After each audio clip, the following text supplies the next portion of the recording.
Salam dəyərli izləyicilər, kanalımıza xoş gəlmisiniz. Bu videomda sizlərə miniatür şəlalə hazırlayacağım. Çox sərfəli başa gəlir, eyni zamanda hazırlanması da asandır.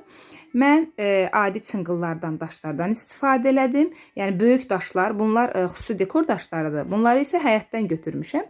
Yəni belə deyim, hər ikisini istifadə edə bilərsiniz, fərqi yoxdur. Ağ dekor daşlar satışda da var.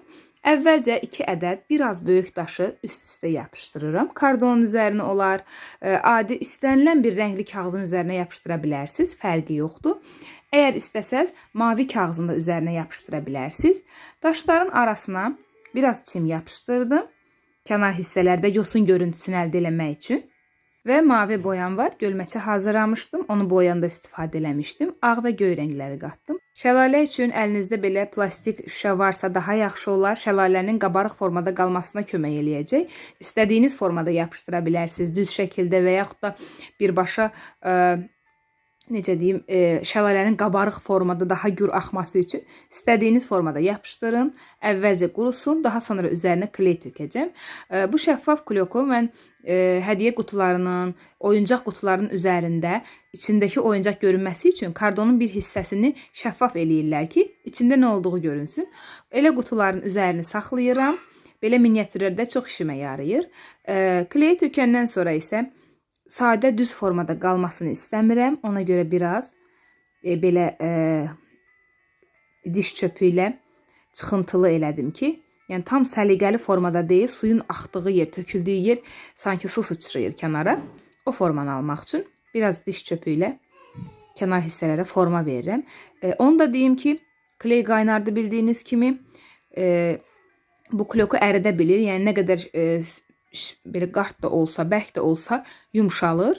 Ona görə bir müddət, çox deyil, biraz əlinizlə saxlayın ki, qabarıq formada qurusun. Quruduqdan sonra artıq üzərinə ikinci kley tökə bilərsiniz və o zaman əyilməyəcək. Tam quruduqdan sonra boyamağa başlayırıq.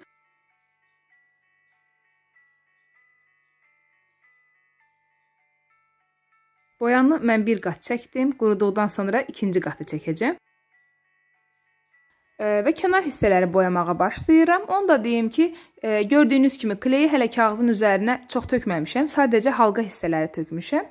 Yəni belə deyək, bu ona görədir ki, bir su uzaqdan hündürdən töküləndə suyun üzərindən nisbətən halqalar əmələ gəlir və dalğalanır. Və mən birbaşa kleyi töküb, hələ ki boyamıram. Ona görə ki, əlimizdə olan imkanlarla 3D effektini verməyə çalışdım. Daha sonra boyayacağım. Və kley tökdükdə uzun müddət tapançanı yandırıb saxlayın, kley istifadə eləməyin. Sonra çox qızdığı üçün tökəndə belə köpüklü olur, daha çox suya bənzəyir və daha gözəl görünür. Boya quruduqdan sonra kağızın üzərinə kley tökməyə başlayacağım.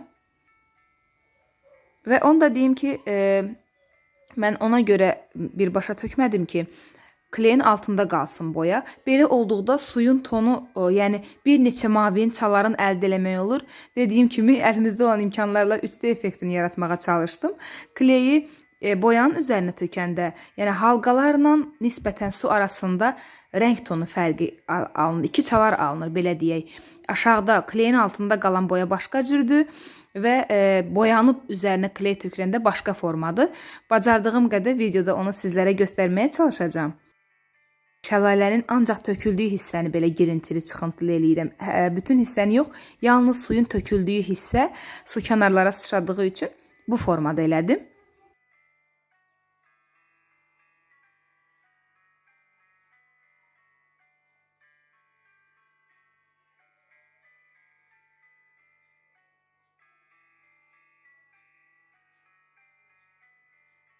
Digər hissələrdə isə kleyi yalnız əlimizlə, yəni diş çöpü ilə belə şırım çəkirik. Yəni girintili, çıxıntılı olması vacib deyil. Tez-tez diş çöpünü batırmadım. Yalnız şırım çəkirəm, yəni zolaq kimi. Daha sonra kənarına yenə daşları düzürəm. Təbii həyət çınqıllarıdır bunlar. Yəni əminəm ki, istədiyiniz zaman çox yerdən tapa bilərsiniz. Bəzən ara hissələrə isə biraz ot yapışdıracağım. Daha sonra kənar hissələri səlgiyə salarıq. Hələ ki, daşları yapışdırdıqca alt hissələrdən süni çim yapışdıracağım.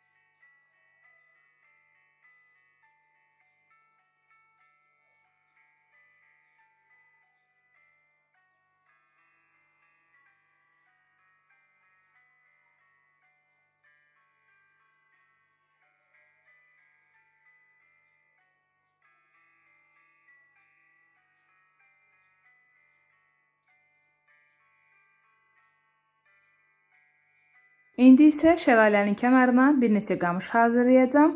Belə qırış kağızım var. Məktəbli dükanlarından, səbət dükanlarından əldə edə bilərsiniz. Yoxdursa adi qəhvəyi kağızdan da hazırlamaq olar. Təxmini mən əlimdə bükdüm uzunluğu ölçmək üçün. Daha sonra belə qalın çöplər var. Yəni diş çöpünü də üzərinə yapışdırmaq olar, amma mən istədim ki, bu qamışın aşağı hissəsi biraz qalın olsun. Yoxdursa əlinizdə adi diş çöpündən də istifadə edə bilərsiniz. Sadəcə üzərinə bu formada, yəni rulon formada kağızı yapışdırırıq.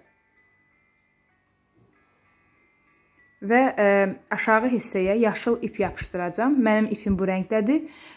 Çalışın biraz tünd rənglər olsun. Yəni istənilən yaşıl rəngli sapdan istifadə eləmək olar, toxunma sapından istifadə eləmək olar.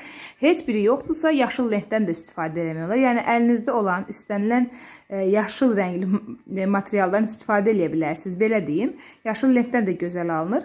Amma çalışın rəngi çox parlaq olmasın, biraz tünd olsun.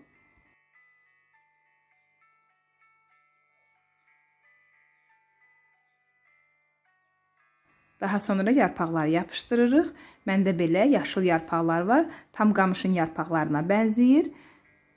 Yoxdursa yaşıl rəngli kağızdan da özünüz yarpaq kəsə bilərsiniz. Aşağı hissəyə çim yapışdırıram. Həm yarpaqları saxlamaq üçün, həm də şəlalənin kənarına yapışdıra bilmək üçün. Çünki yəni belə deyək, çöp özü çox az sahəni tutduğuna görə kley də az vurmaq olur. Yaxşı yapışmır. Eyni qaydada İkinci bir qamışı hazırlayıb yapışdıracağım. Sayını zövqünüzə uyğun olaraq çoxalda da bilərsiniz. Ara boşluqlara yenidən çim yapışdıracağım. Amma biraz qayçı ilə içəriyə doğru itələyirəm ki, tam daşların arasından yosun görüntüsünü versin. Yəni üzdə qalmasın. Daha sonra şəlalənin başladığı yeri göstərmək üçün kiçik daşlardan istifadə edəcəm. Yəni tam daşın üzərində bu formada qalmasını istəmirəm. Daha təbii görüntü əldə etmək üçün su sanki daşların arasından axıb gəlir. Və daşı daşa yapışdırarkən mən belə kleydən istifadə edirəm çox vaxt. Çünki silikon kleydə bəzən daşlar qopa bilir. Bu daha möhkəm olur. Yəni əlavə olaraq silikon kleydə vururam. Bu ona görədir ki, yapışdırdığım anda daşlar yapışsın. Çünki digər super kley gec quruyur, amma daha möhkəmdir daş yapışdırmaq üçün. Silikon kleyi müvəqqəti dəstək kimi götürdüm ki, daşlar sürüşüb düşür. Yəni onu saxlasın özündə, soyuyan kimi saxlayır. Amma uzun müddət qalmır, qopur. Ona görə də super kleydən də istifadə elədim. İstəsəniz bu formada da saxlaya bilərsiniz şəlalənin rəngini.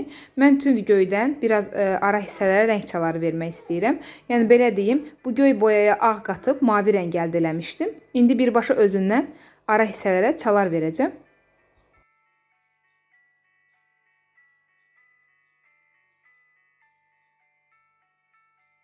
Şəlalənin başlanğıc hissəsi düz formada qalıb, birbaşa əvvəlcədən kley tökmüşük, sonra daşı yapışdırdığımıza görədir. Və bir də kley tökəcəm üst hissədən ki, tam daşların arasından gəlsin su. Və dediyim kimi kleyi uzun müddət saxlayandan sonra belə köpüklü olur. Bir də üzərindən bu formada axıdıram ki, tünd göy çalarları kleyin altında qalsın və daha canlı görünsün.